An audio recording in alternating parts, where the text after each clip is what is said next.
Hi friends, welcome back to Sai Leela triple eight vlogs and tips అండి. ఈరోజు అయితే నేను ఊతప్ప ఎలా చేస్తున్నానో చూద్దామండి. స్మూత్గా ఉంటాయండి, చాలా టేస్టీగా కూడా ఉంటాయి. నేనైతే ఏ విధంగా చేస్తానో చూపిస్తాను రండి. ముందుగా 1.5 గ్లాస్ రైస్ అయితే తీసుకోవాలి. కంట్రోల్ బియ్యం అండి. 1 స్పూన్ మెంతులు, 1 స్పూన్ మెంతులు అయితే వేసుకొని ఒక 2-3 టైమ్స్ అయితే వాష్ చేసుకోవాలండి.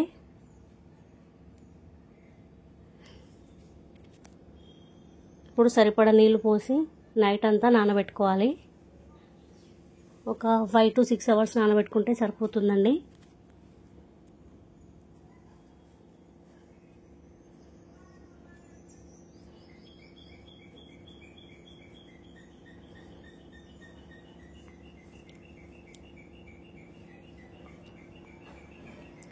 ఇప్పుడు మరొక గిన్నె తీసుకుందాం. ఒక పిడికెడు అటుకులు అయితే వేసుకుందామండి. దొడ్డ అటుకులు వాటర్ వేసి వాష్ చేసుకోవాలి, అందులో ఉన్న దుమ్మంతా వెళ్ళిపోతుంది.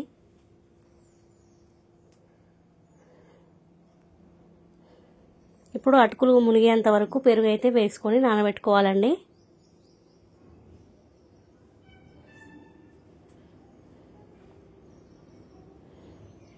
లైట్గా పుల్లగా ఉన్న పెరుగు వేసుకోండి.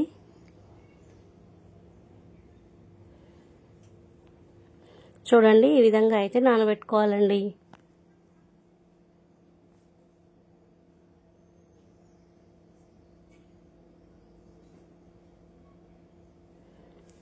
ఫైవ్ to 6 అవర్స్ అయితే నానబెట్టుకోవాలండి. నానబెట్టుకున్న తర్వాత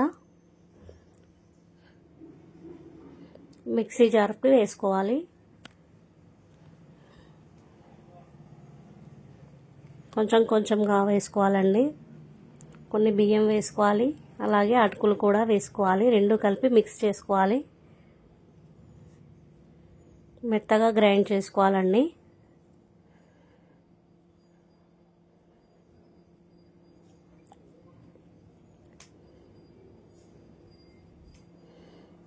కొన్ని వాటర్ అయితే వేసుకొని రుబ్బుకోవాలి. చూడండి, మిక్సీకి అయితే పట్టాము. 2 ట్రిప్పులు అయిపోయింది కదా. ఈ విధంగా అయితే పిండి రెడీ అయిపోయిందండి. చూడండి, మార్నింగ్ లేచేసరికి ఈ విధంగా ఉంది. నైట్ అంతా పులియబెట్టుకున్నాము. చూడండి, ఇప్పుడు బాగా కలుపుకుందాం. ఇప్పుడు దీనికి సరిపడా ఉప్పు వేసుకోవాలండి. వంట సోడా అండి కొంచెం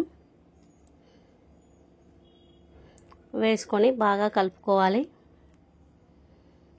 మరీ లూజ్గా చేసుకోవద్దండి పిండిని అయితే, అలానే మరీ గట్టిగా కూడా చేసుకోవద్దు. చూడండి, ఈ విధంగా ఉండాలి. ఇప్పుడైతే ప్యాన్ హీట్ చేసుకుందాం. ప్యాన్ బాగా హీట్ అయిన తర్వాత కాస్త మందంగా వేసుకోవాలండి. ఊతప్ప కదా, దోశలాగా పల్చగా వేస్తే బాగుండదు. ఊతప్ప మందంగా ఉంటేనే టేస్ట్ ఉంటుంది. కొంచెం బబుల్స్ వస్తున్నాయి చూడండి, అప్పుడు కాస్త ఆయిల్ అయితే వేసుకుందాం. కావాలంటే మూత పెట్టి కూడా కాల్చుకోవచ్చండి.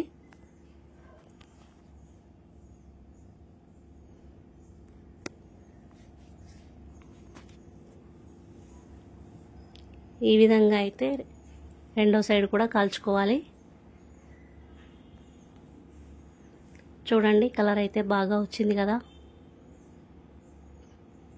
స్మూత్గా ఉంటాయండి.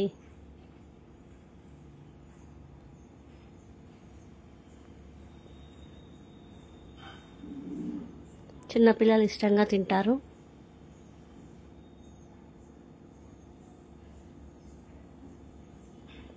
రెడీ అయిపోయిందండి ఊతప్పలు అయితే. ఈ విధంగానే రెండోది కూడా వేసుకుందాం. చూడండి, బబుల్స్ వచ్చాయి కదా.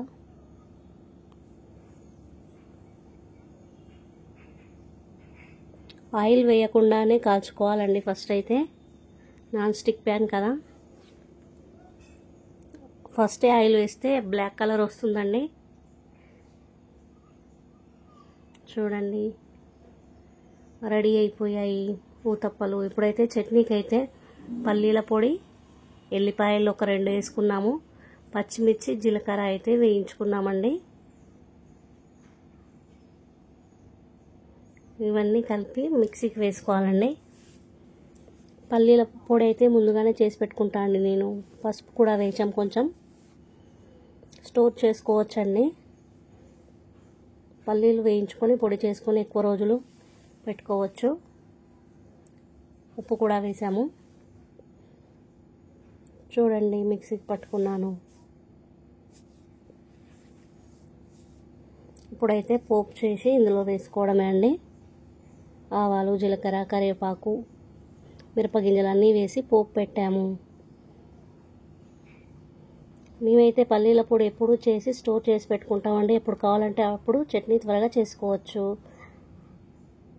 నేనైతే ఊతప్పల మీద కారం పొడి వేయించుకొని తింటున్నాను చూడండి. ఓకే ఫ్రెండ్స్, బాయ్ మరి.